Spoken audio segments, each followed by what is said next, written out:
Dans les serres du Lot-et-Garonne, c'est l'heure du ramassage de la gariguette.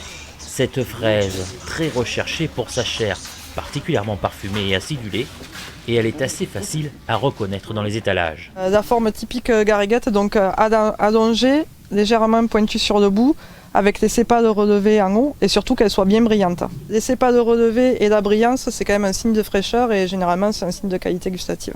Tout est ramassé à la main pendant des semaines.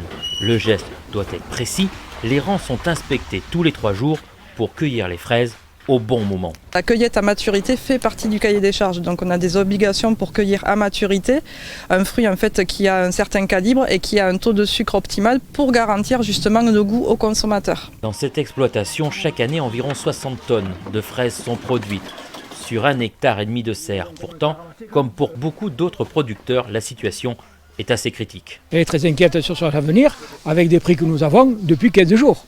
Et ça ne s'améliore pas. Aujourd'hui, les prix ont encore dégringolé. La barquette de fraises, vous voyez, c'est à peu près 1 euro producteur départ.